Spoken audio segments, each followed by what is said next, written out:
हरे कृष्ण कृष्ण कृष्ण हरे राम राम हरे कृष्ण कृष्ण हरे राम हरे कृष्ण कृष्ण हरे राम हरे कृष्ण हरे राम हरे कृष्ण कृष्ण हरे राम हरे कृष्ण कृष्ण हरे राम हरे कृष्ण हरे राम हरे कृष्ण हरे राम हरे कृष्ण कृष्ण हरे राम कृष्ण कृष्ण हरे राम कृष्ण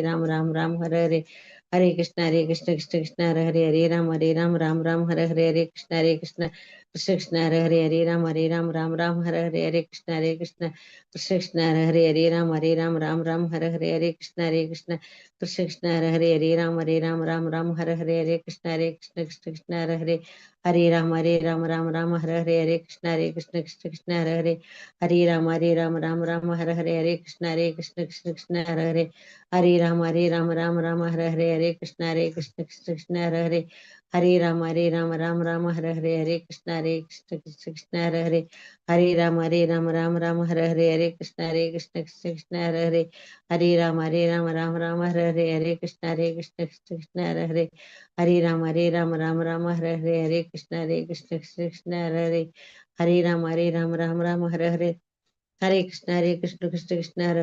राम कृष्ण कृष्ण हरे कृष्ण कृष्ण हरे कृष्ण कृष्ण हरे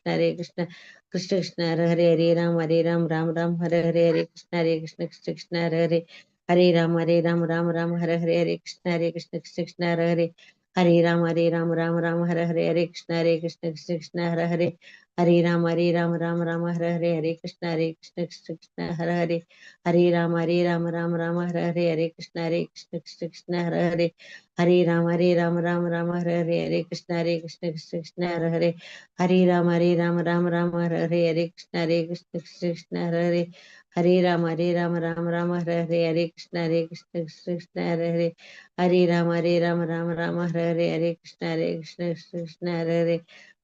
कृष्ण कृष्ण हरे कृष्ण कृष्ण हरे कृष्ण कृष्ण हरे कृष्ण कृष्ण हरे कृष्ण कृष्ण हरे राम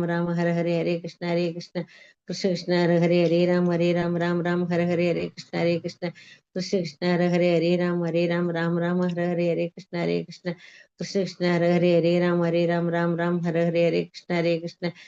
हरे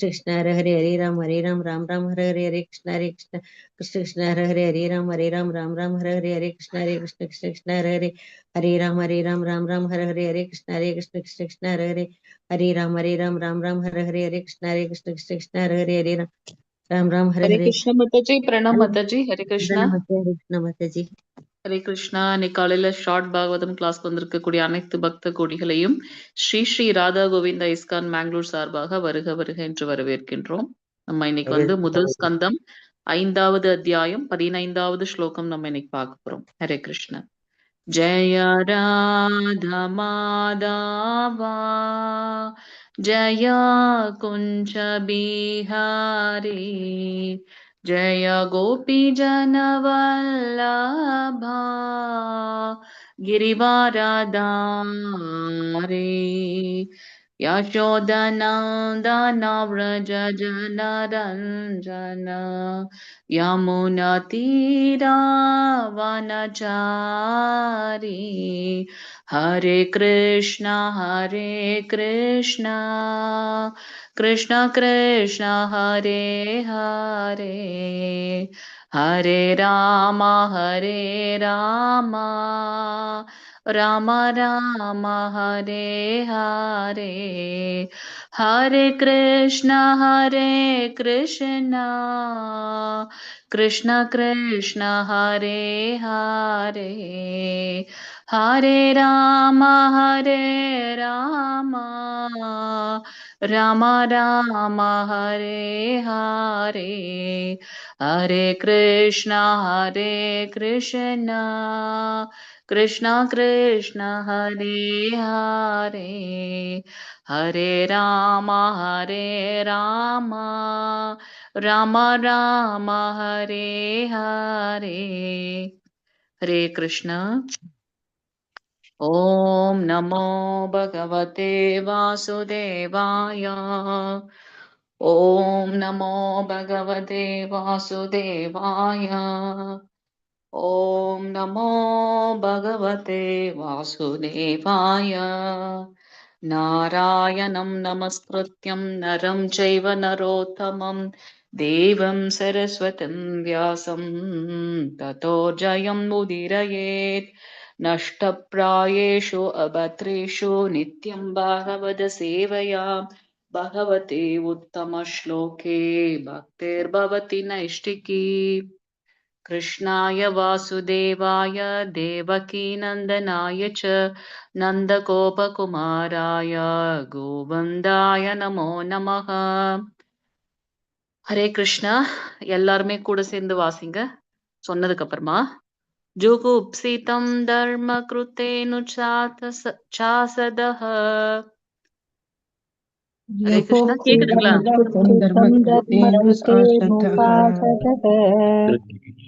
ஜுகுப்சிதம் தர்ம கிருத்தேனு சாதஹ. जुहुप्सिदं धर्मकृतेऽनुसादसदः जुगुप्सितं धर्म कृतेनु चासतः। जुगुप्सिदं धर्मकृतेऽनुसादसदः स्वभावरक्तस्य महान् व्यतिक्रमः। स्वभावरक्तस्य महान् व्यतिक्रमः स्वभावरक्तस्य महान् व्यतिक्रमः। स्वभावरक्तस्य महान् व्यतिक्रमः यद्वाक्यतो धर्म इति तरस्थितो। यद्वाक्यतो धर्म इति तरस्थितो यद्वाक्यतो धर्म इति तरस्थितो। यद्वाक्यतो धर्म इति तरस्थितो यद्वाक्यतो धर्म इति तरस्थितो। यद्वाक्यतो धर्म इति तरस्थितो न मन्यते तस्य निवारणं जनः। न मन्यते तस्य निवारणं जनः न मन्यते तस्य निवारणं जनः। न मन्यते तस्य निवारणं जनः न मन्यते तस्य निवारणं जनः। न मन्यते तस्य निवारणं जनः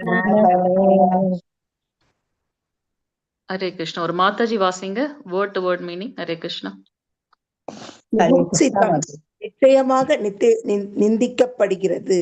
தர்ம கிருதே மதமெனும் விஷயத்திற்காக, அனுசாசதக உபதேசம், ஸ்வபாவ ரக்தஸ்ய இயல்பான மனப்பாங்கு கொண்டுள்ளனர், மகான் உயர்ந்த வியதிக்கிரம தகாத, யத் வாக்கியத யாருடைய உபதேசத்தின் கீழ், தர்ம மதம் இது இவ்வாறு, இதர பொதுமக்கள் ஸ்தித மாறாத ந மாட்டார்கள், மன்யத்தே சிந்திக்க, தஸ்ய அதனை பற்றி, நிவாரணம் தடையை, ஜன அவர்கள். ஹரே கிருஷ்ண மாதாஜி. ஹரே கிருஷ்ண. மொழிபெயர்ப்பு பொருளை வழங்குவர் தெய்வத்திரு ஆசா பக்தி வேதாந்த ஸ்ரீல பிரபுபாதர். ஸ்ரீல பிரபுபாதருக்கு ஜெய். ஒரு பிரபுஜி வாசிங்க. ஹரே கிருஷ்ணா. மொழிபெயர்ப்பு. மாதாஜி, பொதுமக்கள் இயல்பாகவே சுகம் அனுபவிக்கும் சுபாவத்தை கொண்டுள்ளனர்.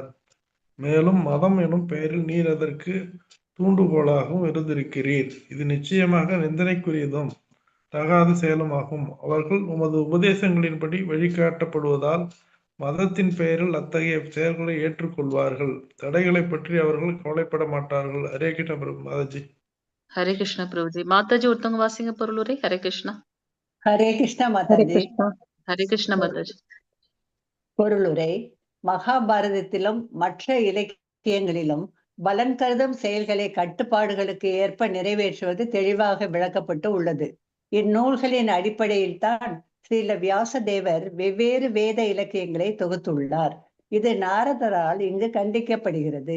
மனிதர்கள் பிறவிதோறும் நீண்ட கால பௌதிக தொடர்பின் காரணத்தாலும் பழக்கத்தின் காரணத்தினாலும் இயற்கையாகவே பௌதீக சக்தியை அடக்கியாளும் சுபாவத்தை கொண்டுள்ளனர். மனித வாழ்வை பற்றிய பொறுப்புணர்வு அவர்களுக்கு இல்லை. இந்த மனித வாழ்வு மாயையின் பிடியிலிருந்து வெளியேறுவதற்குரிய ஒரு வாய்ப்பாகும். வேதங்கள் பகவானை அடைவதற்காகவே உள்ளன. பந்தப்பட்ட ஆத்மாக்கள் 84 லட்சம் வகையான உயிரினங்களுக்கு இடையில் முடிவற்ற பிறவிகளை ஏற்று வருகின்றன. இவை நிந்தனைக்குரிய ஒரு சிறை வாழ்வாகும். மனித பிறவி இச்சிறைப்பட்ட வாழ்விலிருந்து விடுதலை அடைவதற்குரிய ஒரு வாய்ப்பு. பகவானுடன் தனக்குள்ள உறவை மீண்டும் புதுப்பித்துக் கொள்வதே மனிதனுக்குரிய ஒரே தொழிலாகும். இந்நிலையில் மத கடமைகள் என்னும் பெயரில் புலன் இன்பங்களை அடைய திட்டமிடுவதை ஒருபோதும் ஊக்குவிக்க கூடாது.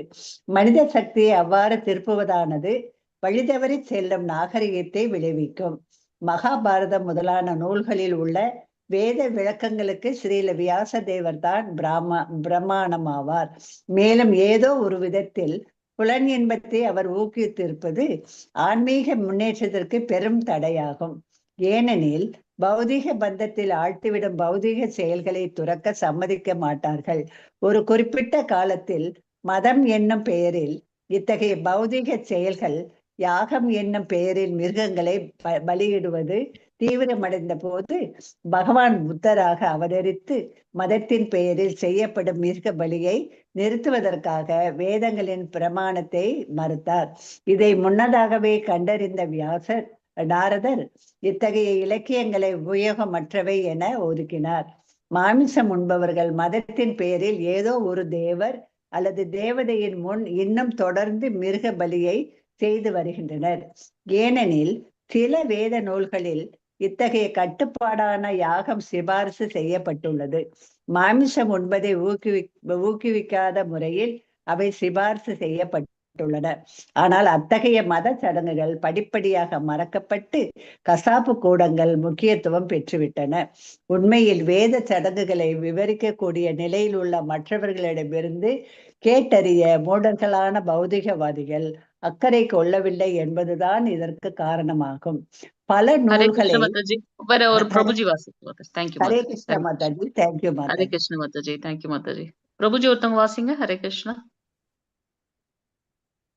ஹரே கிருஷ்ணா. யாராவது ஒரு பிரபுஜி வாசிங்க. ஹரே கிருஷ்ணா. வாசிக்காதவங்க வாசிங்க. வாசிக்காதவங்க வாசிங்க. ஹரே கிருஷ்ணா. எழுதுவதாலோ பொருட்கள் சேர்ப்பதாலோ அல்லது ஜன்னத் தொகையை அதிகரிப்பதாலோ வாழ்வின் பூர்ணத்துவத்தை ஒருபோதும் அடைய முடியாது என்று வேதங்களில் தெளிவாக கூறப்பட்டுள்ளது. ஆனால் துறவினால் மட்டுமே அதை அடைய முடியும். இத்தகைய உபதேசங்களை கேட்பதில் பௌதிகவாதிகள் அக்கறை காட்டுவதில்லை.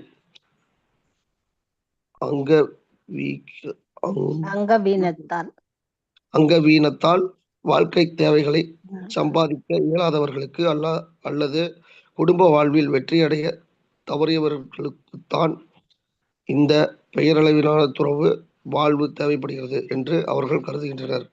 சந்தேகமின்றி மகாபாரதத்தை போன்ற சரித்திரங்களில் பௌதிக விஷயங்களுக்கு ஆன்மீக விஷயங்களும் உள்ளன. பகவத்கீதையின் மகாபாரதத்தில் தான் இருக்கிறது. ஒருவர் மற்றெல்லா செயல்களையும் கைவிட்டு பகவான் ஸ்ரீ கிருஷ்ணரின் தாமர பாதங்களில் முழுமையாக சரணடைய வேண்டும் என்பதுதான் பகவத்கீதையின் முடிவான உபதேசமாகும். மகாபாரதத்தின் நோக்கம் அதுதான்.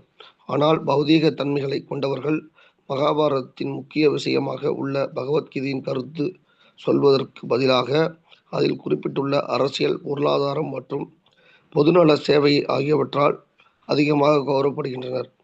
வியாசதேவரின் இந்த விட்டு கொடுக்கும் மனப்பான்மை நாரதரால் நேரடியாக கண்டிக்கப்படுகிறது.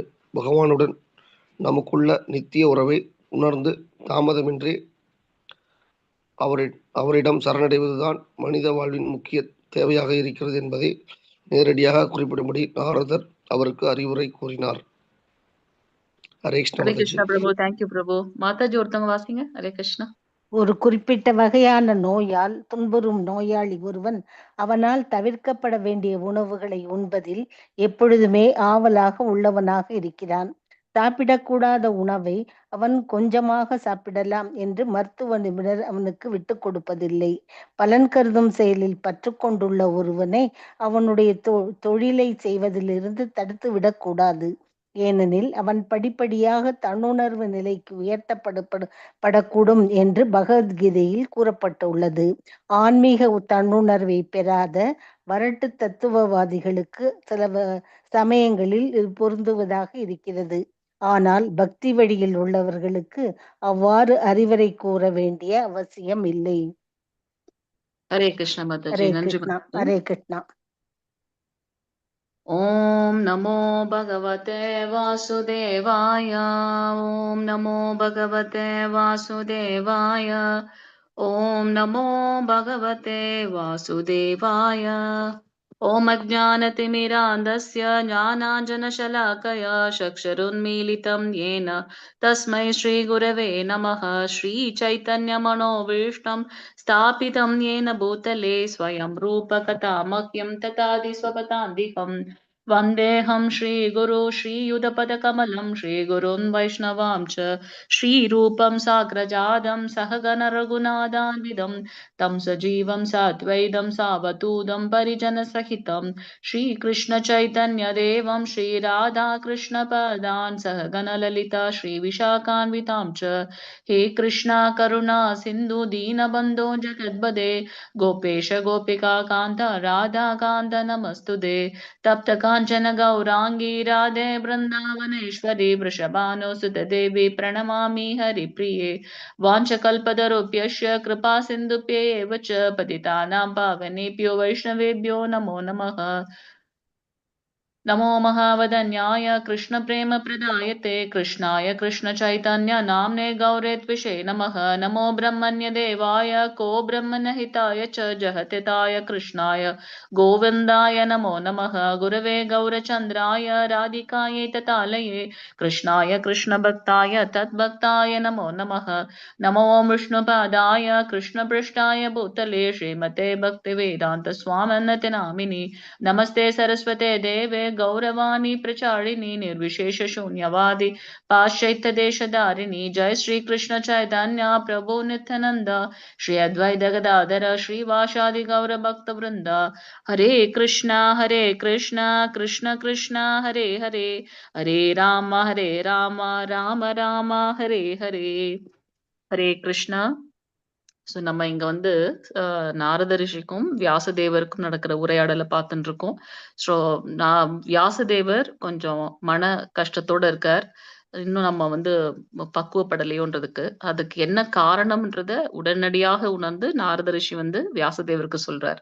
ஸோ இந்த ஸ்லோகத்துல வந்து பாத்தீங்கன்னா இந்த மனித வாழ்க்கை எடுத்ததுடைய நோக்கம் என்ன, அதை வந்து நீங்க இன்னும் உணர்த்தணும் அப்படின்றத வந்து இங்க ரொம்ப தெள்ள தெளிவாக நாரத ரிஷி சொல்றார்.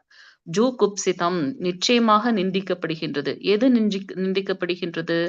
மதத்தை சொல்லிட்டு மதத்தின் மூலமா தான் மனிதர்கள் வந்து தன்னுடைய வாழ்வை நடத்துறாங்க. அப்போ நீங்க அத சரியான விஷயத்த வந்து சரியான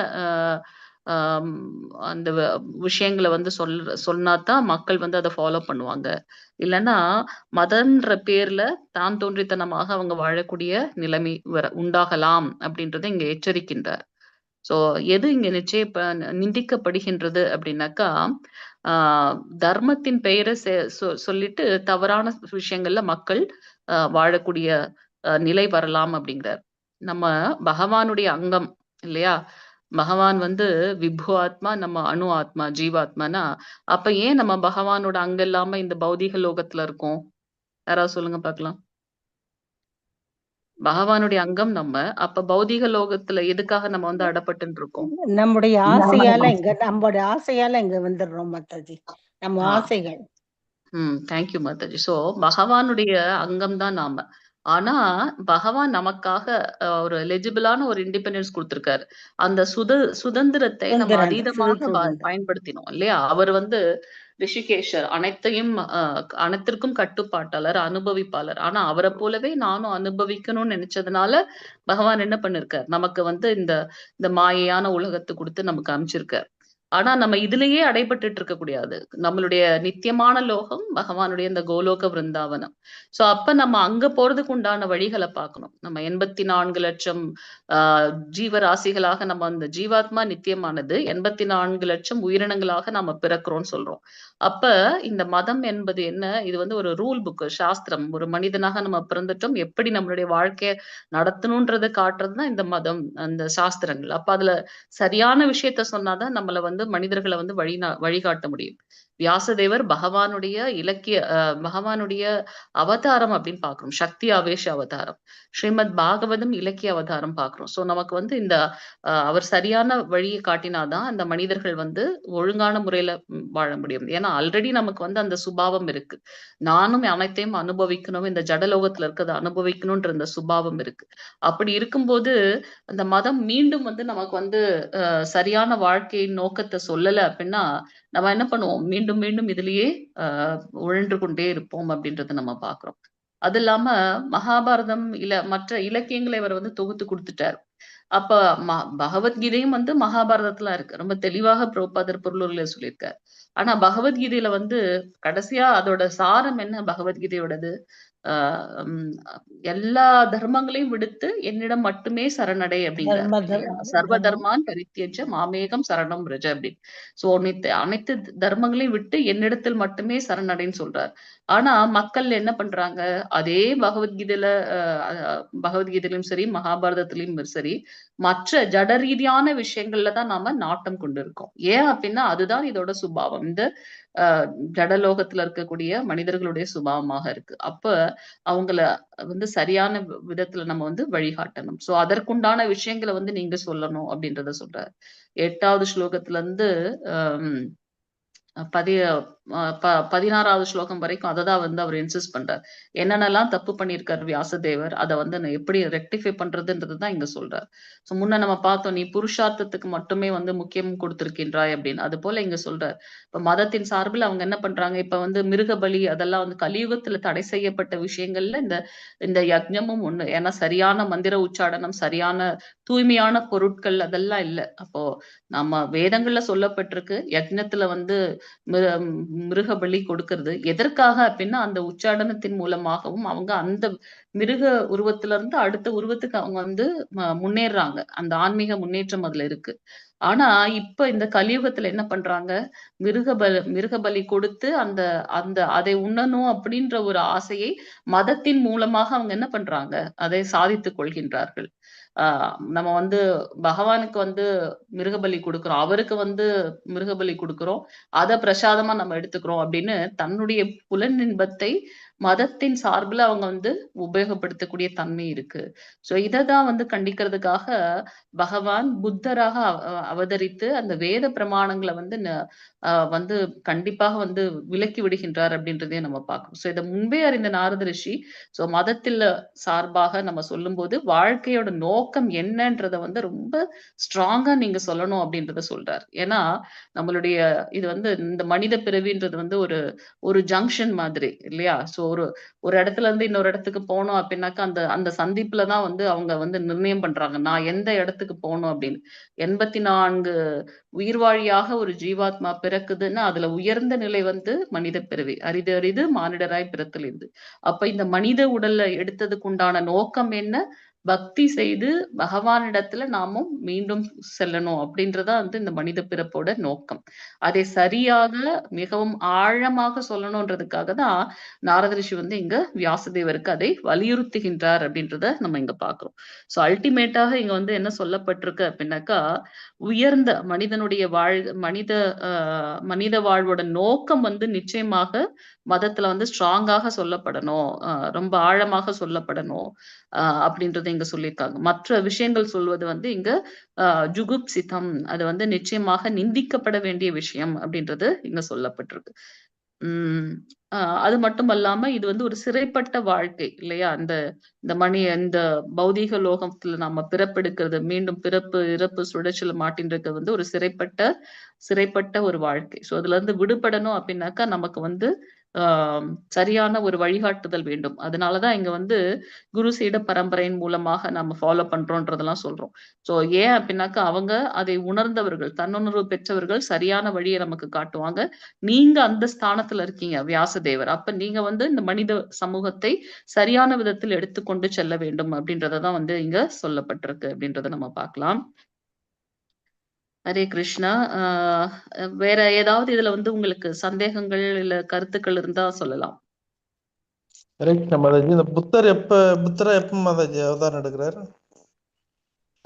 எப்ப வந்து வேதங்களின் பேரை சொல்லிட்டு அவங்க வந்து நிறைய இந்த மிருக பலி அதெல்லாம் நடக்குதோ, ஏன்னா ஜீவகாருண்யம் அதுதான் வந்து புத்தருடைய மெயின் இது. சோ வேத நூல்கள்ல சொல்லப்பட்டிருக்க சாஸ்திர விதிகளை மேற்கோள் காட்டி மிருக வதைகள் வந்து ரொம்ப அதிகமாக இருந்தது. அதை தடுக்கிறதுக்காகவே வந்து புத்தர் வந்து என்ன பண்றார், பகவான் வந்து புத்தராக அவதரித்து இந்த வேதங்களை அவர் வந்து ஒதுக்குகின்றார் அப்படின்றத நம்ம இங்க பார்க்கலாம். ரொம்ப தெளிவாக இங்க வந்து நம்ம சொல்லப்பட்டிருக்கு.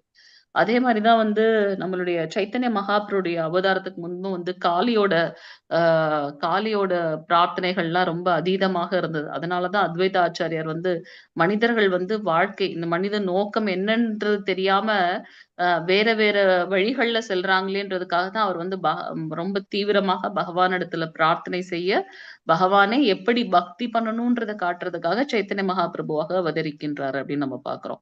நம்ம பகவான் சொல்லியிருக்காரு இல்லையா, யுகம் தோறும் தர்மத்தை காக்கவும் பக்தர்களை காக்கவும் நான் அவதாரம் பண்றேன் அப்படின்ட்டு. சோ இங்க ஒரு ஜீவராசியும் வந்து தனக்கு விதிக்கப்பட்ட கர்மங்களை முடிக்கிறதுக்கு தான் அந்த உடலை எடுக்குது. ஒரு எறும்புல இருந்து பிரம்மதேவர் முதற்கொண்டு நாம வந்து ஜீவ தத்துவத்துல இருக்கோம். அப்ப அதோட அந்த ஒரு ஜீவாத்மா ஒரு கோழியாகவோ இல்ல ஆடாகவோ எடுக்குன்னா அதோட கர்மத்தை முடிக்கிறதுக்கு தான் அது வந்து அந்த அந்த பிறவி எடுக்குது. அப்ப அதை வந்து நம்ம தடுக்கும் விதமாக நம்ம மிருக பலி பகவானுக்கு நான் வந்து அர்ப்பணம் பண்றேன்ற பேரை சொல்லிட்டு அந்த மிருகவதை செய்து அதை சமைத்து அதை என்னுடைய புலன் திருப்திக்காக நம்ம உண்றது இது வந்து தவறான ஒரு விஷயம் இல்லையா? அதை தடுக்கிறதுக்காக தான் வந்து பகவான் வந்து புத்தராக அவதரித்து இந்த வேதங்கள்ல எல்லாம் வந்து அவர் வந்து என்ன பண்றாரு, ஒதுக்குறாரு அப்படின்றத நம்ம இங்க பார்க்கலாம். ஹரே கிருஷ்ணா மாதாஜி. கலியுகமா இல்ல அதுக்கு முன்னாடியே மாதாஜி? எப்ப துவாபரயுகம் கழிஞ்சதுக்கு அப்புறமே கலியுகம் ஸ்டார்ட் ஆயிடுச்சுல, கிருஷ்ண பகவான் போனதுக்கு அப்புறமே அது ஸ்டார்ட் ஆயிடுது இல்லையா? கலியுகத்துலதான் பிரபு. ஹரே கிருஷ்ணா மாதாஜி. ஹரே கிருஷ்ண பிரபு. ஹரே கிருஷ்ணா மாதாஜி. பிரணவ் சொல்லுங்க. மாதாஜி, ஒரு சின்ன மனித பிறவி இந்த சிறை வாழ்வுல இருந்து விடுதலை அடைவதற்கு ஒரு வாய்ப்புன்னு கொடுத்திருக்கல மாதாஜி. இப்போ அந்த மனித பிறவியில மட்டும்தான் நம்ம விடுதலை கிடைக்குமா? நம்ம வேற பிறவியில இருக்கும்போது நமக்கு அது கிடைக்கலையா? நம்ம அதனாலதான் மனித பிறவிக்கு வந்திருக்கோமா? இல்ல, நம்ம வேதங்கள்ல பாக்குறோம் 84 லட்சம் பிறப்புகளாக எடுக்கிறோம். அதுல 4 லட்சம் மனித பிறவிகளாவே இருக்கும் அப்படின்னு பாக்குறோம். எல்லா பிறவிகளை காட்டிலும் வந்து பாத்தீங்கன்னா மனித பிறவில தான் வந்து நம்ம வந்து பக்தி தொண்டு செய்வதற்கான மார்க்கங்கள் வந்து அதிகமாக இருக்கு. சாஸ்திரத்தின்படி. அப்ப அந்த மனித பிறவில எடுக்கிறதே வந்து பாத்தீங்கன்னா பக்தி செய்து பகவானை அடைவதற்கு தான். ஏன்னா நம்மளுக்கு வந்து அந்த பக்குவம் 6 அறிவு இருக்கு. நம்ம வந்து அனைத்து புலன்களையும் உபயோகப்படுத்தி பகவானுக்கு பக்தி தொண்டு செய்ய முடியும். அப்ப இருக்கிற எல்லா ஜீவராசிகளிலும் உயர்ந்தது வந்து இந்த உடல், மனித உடல். அப்ப அதை எடுத்து நாம அதுல வந்து நீங்க கஜேந்திர மோட்சத்தை பத்தி நீங்க கேக்குறீங்க இல்லையா? ஒரு விலங்காக இருந்தாலுமே அதுக்கும் வந்து பக்தி வந்து பகவான் கொடுத்திருக்காரு. பகவானுடைய அதீதமான கருணை. சோ நம்ம வந்து சாஸ்திரத்தின் படி பாத்தீங்கன்னா நம்ம மனித ரூபத்துலதான் வந்து நமக்கு வந்து அனைத்து பக்தி தொண்டுமே செய்ய முடியும். அவரும் அங்க மனித ரூபத்துலதான் இருக்காரு. ஆனா அதுல அவருக்கு கிடைச்ச அந்த சாபமாக இருக்கட்டும், அதுல இருந்து வரக்கூடிய விமோசனமாக இருக்கட்டும், அது பகவானுடைய கருணை மற்றும் லீலை அப்படின்னு பாக்குறோம். இருக்கிற அனைத்து ஜீவராசிகள்லயுமே வந்து மனித பிறவி வந்து உயர்ந்ததாக சொல்லப்படுது. சோ இதை நம்ம பயன்படுத்தி நம்ம பக்தி மார்க்கத்துல இருந்து நம்ம இதுல இருந்து மேல போறோம் அப்படின்னு பாக்குறோம். அதுதான் இது வந்து நம்ம மனித பிறவின்றது வந்து ஒரு டிரான்சிட் இது மாதிரி, ஒரு ஜங்ஷன் மாதிரி. இதுல இருந்து தான் நம்ம டிசைட் பண்றோம். நான் மேல உயர்ந்து போகணுமா இல்ல தாழ்ந்து மீண்டும் இந்த விலங்குகள் அந்த மாதிரியான விஷயங்களை எடுத்து இதுல திருப்பி ஆட்கொள்ளப்படணுமா அப்படின்றது வந்து நம்ம டிசைட் பண்ணுவோம். அதுக்காக மனுஷ பிறவில மட்டும்தான் நமக்கு வந்து முக்தி அப்படின்றது இல்லை. ஏன்னா கஜேந்திர மோட்சம் பாக்குறோம். மற்ற மிருகா அவர் வந்து ஒரு அரசரா இருந்து அடுத்து ஒரு பள்ளியா இருந்து அதுல இருந்து மோட்சம் அடைகிறார். அர்ஜுன மரங்களாக இருந்து நலகிரீவன் ஹயகிரீவன் மரத்துல இருந்து அவங்க வந்து மோட்சம் அடைகிறாங்க. அதெல்லாம் பாக்குறோம். சோ பிரமாணமா சொல்லப்பட்டிருக்கு அது மனித பிறவி அப்படின்றத பாக்குறோம் பிரபு. ஹரே கிருஷ்ணா. வேற பிறவிகளை கடந்து வந்திருக்கிறதுனால நம்ம அதை தாண்டிட்டோம். நமக்கு அது வாய்ப்பு கிடைக்கல, முக்தி கிடைக்கல. அதனால